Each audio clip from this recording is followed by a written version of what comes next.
What's good? It's Woog. Please like the video, subscribe to the channel if you're into the fight talk.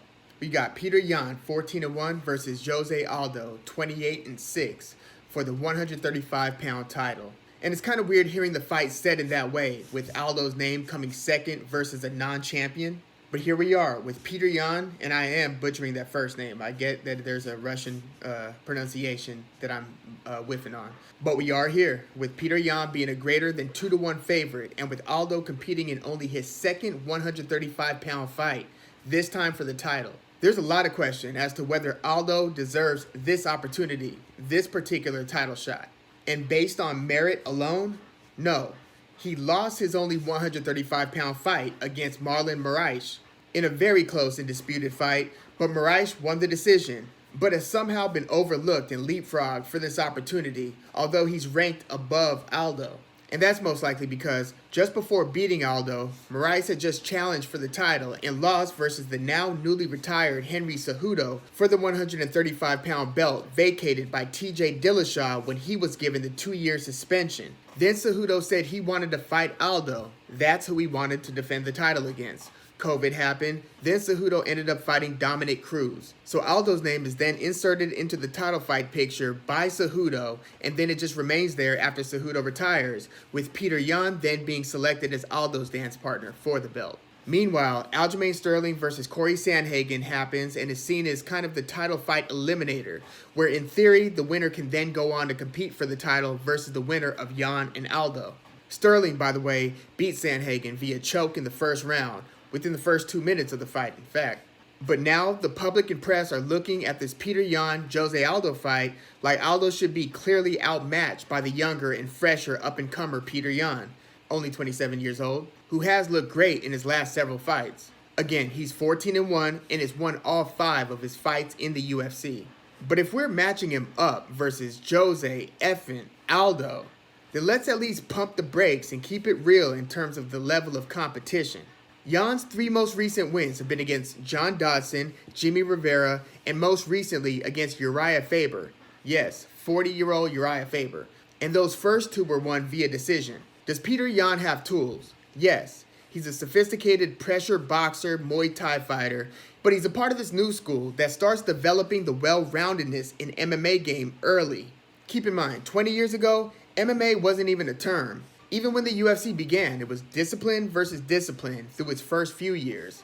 So Petr Yan groomed his fight style with an MMA mindset, but boxing was his primary discipline. His stance is pretty flat-footed with some tricky nuance. He's got like a lot of subtle bounce that is supposed to draw a reaction from the opponent. So he's good at feinting with the feet, but all in all, he's not somebody who's floating like a butterfly, sting like a bee. He's not dancing.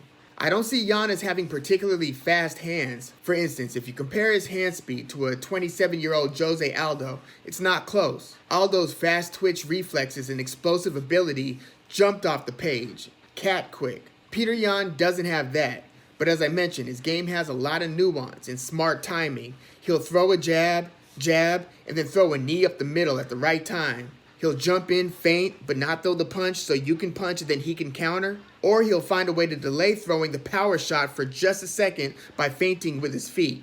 The feet go, ba-doom, ba-doom, throw. He's calculated. He seems very strong, body and punching wise, good power in both hands. But let's examine his last 3 wins. He beat John Dodson, a former flyweight title contender turned bantamweight journeyman, who lost 4 out of his last 7 leading up into that Yan fight.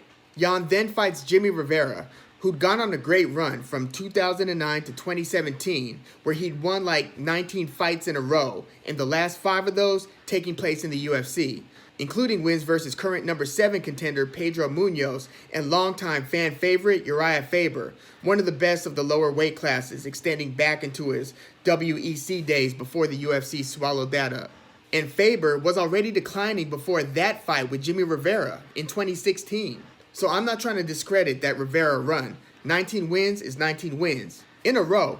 Rivera then hit a rough patch, losing 2 of his next 3 to Marlon Moraes, today's number 1 contender, via head kick, And to Aljamain Sterling, who we just saw choke out Corey Sandhagen in that supposed title eliminator on that Amanda Nunes versus Felicia Spencer undercard just a few weeks ago. So going into the Yan fight, Rivera had lost 2 out of 3, and Yan beats him by decision. So then Yan fights an even older and further reduced version of Uriah Faber than the one who had lost to Jimmy Rivera.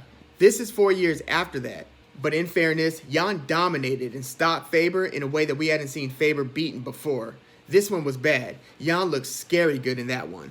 But 40 years old can also be scary old in professional sports, especially in combat sports. I just have to question the percentage of abilities that Uriah Faber, then a 40-year-old, still had versus the 27-year-old Petr Yan. So why in the hell are we going to favor Petr Yan so heavily versus Jose Aldo?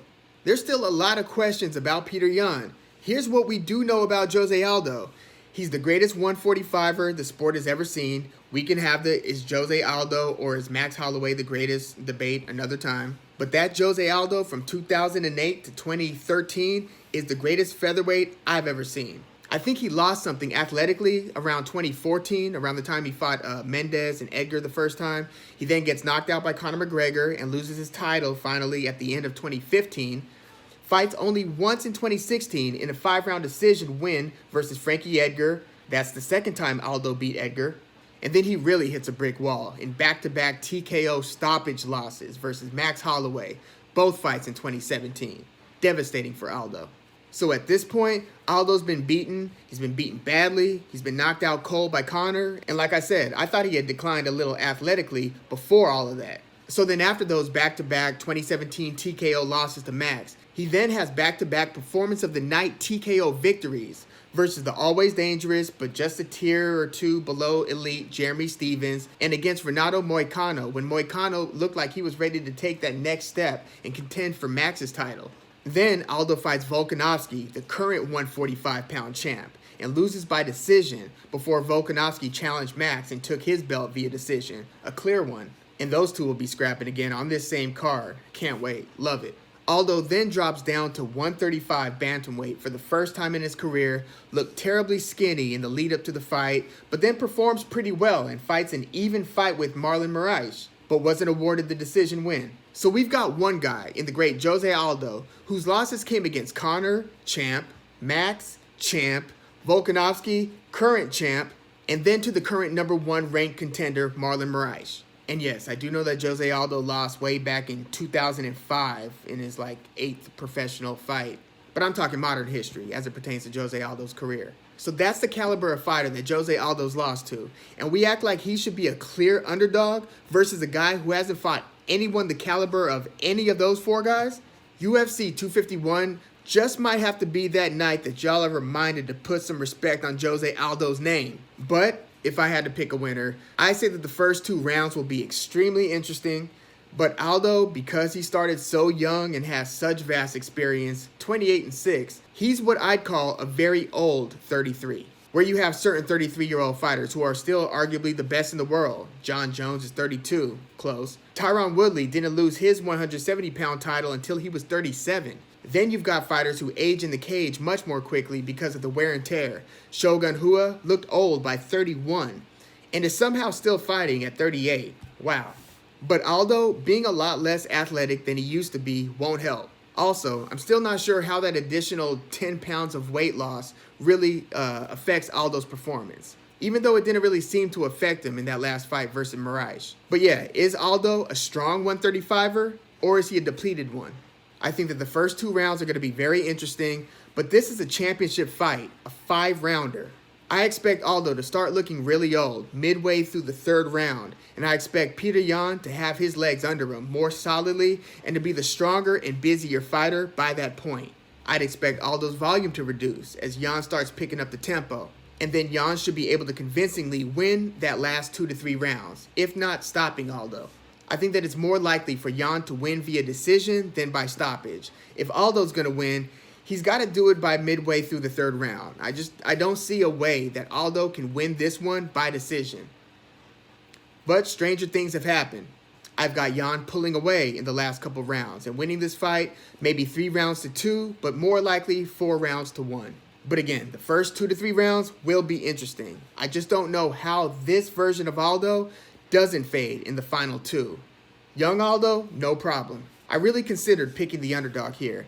I just have a ton of belief in Aldo, and I do think that Yan being a greater than 2-to-1 favorite is high. I would not be surprised by an upset here. But let me know your thoughts on this fight. Can Aldo dip his feet into the fountain of youth and win that vacant bantamweight title? Or will favorite Petr Yan confirm many people's belief that he is the real deal and will be a major factor in the sport's future? I can't wait for this 251 card. It's loaded, especially the main card. Please like the video, subscribe to the channel if you're into the fight talk. I'm Woog. Thanks for tuning in.